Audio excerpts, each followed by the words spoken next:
Bonsoir Émilie Rousseau. C'est la troisième étude à ce sujet que vous publiez avec le concours de l'INSEE. Que révèlent ces données ?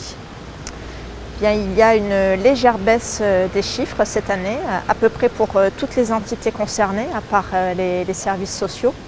On a par exemple au niveau de la sûreté publique 23 cas de violence qui ont été dénombrés contre 39 l'année dernière, ou encore au CHPG 41 contre 53. Ce qu'il faut ajouter, c'est que les faits concernent majoritairement des violences physiques et ont été majoritairement commis par le conjoint ou l'ex-conjoint de la victime. Et enfin, ce qu'il faut rajouter par rapport à cette baisse, c'est que l'étude de l'INSEE recense les faits déclarés. C'est-à-dire que si une personne est victime de violence mais qu'elle ne se rend pas à la police pour déposer plainte, eh bien, elle ne sera pas comptabilisée dans ces chiffres. Et comment on peut interpréter cette baisse globale des faits, Céline ? Alors il n'y a pas de certitude absolue puisque c'est une étude qui est un recensement et ce n'est pas une étude qualitative, mais on peut émettre quand même des hypothèses.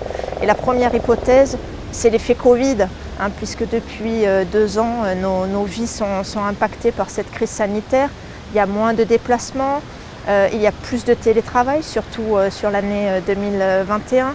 Donc à Monaco, beaucoup de pendulaires venant de France ou d'Italie se rendent quotidiennement, cela peut avoir un impact. Et puis il y a eu aussi moins d'événements en principauté ou des événements avec des jauges plus limitées, comme le Grand Prix de Formule 1 par exemple. Donc tout ça concourt possiblement à la baisse des chiffres. Et puis la crainte du Covid qui a pu aussi retenir certaines personnes d'aller à l'hôpital par exemple. Alors certes, ces chiffres sont en baisse, mais les faits sont toujours recensés. Quelles sont les actions menées par le Comité des droits des femmes pour lutter contre les violences faites aux femmes ? Alors c'est vrai que la lutte contre les violences, c'est un combat permanent, incessant, surtout que les violences peuvent prendre différentes formes, elles peuvent se manifester de manière insidieuse.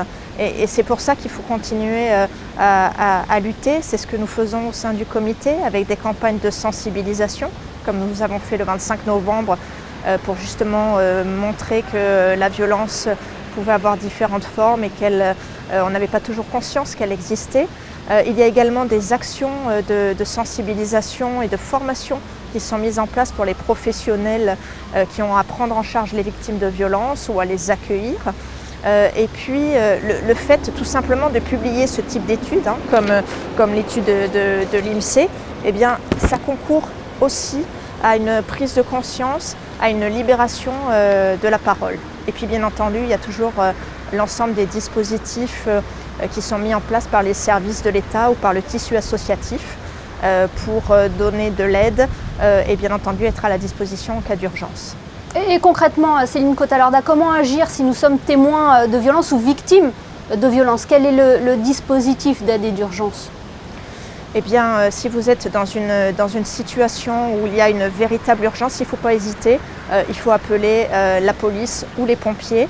En cas de violence physique ou de blessure et avec une intervention médicale nécessaire, vous pouvez aussi vous rendre au CHPG. Et puis si on est dans un cadre où on a besoin de conseils, d'accompagnement, eh bien, il y a un numéro vert gratuit monégasque qui a été mis en place, le 0800 91 90 10, qui permet de vous écouter en toute discrétion dans l'anonymat et de pouvoir vous accompagner. Donc voilà, c'est tout un ensemble de mesures qui, mises bout à bout, permettront à terme, je l'espère, d'aller vers de moins en moins de violences à l'égard des femmes. Oui, on l'espère. Merci infiniment Céline Cottalorda d'avoir été avec nous ce soir pour nous révéler les chiffres de cette dernière étude portant sur les violences faites aux femmes. Merci infiniment. Merci à vous.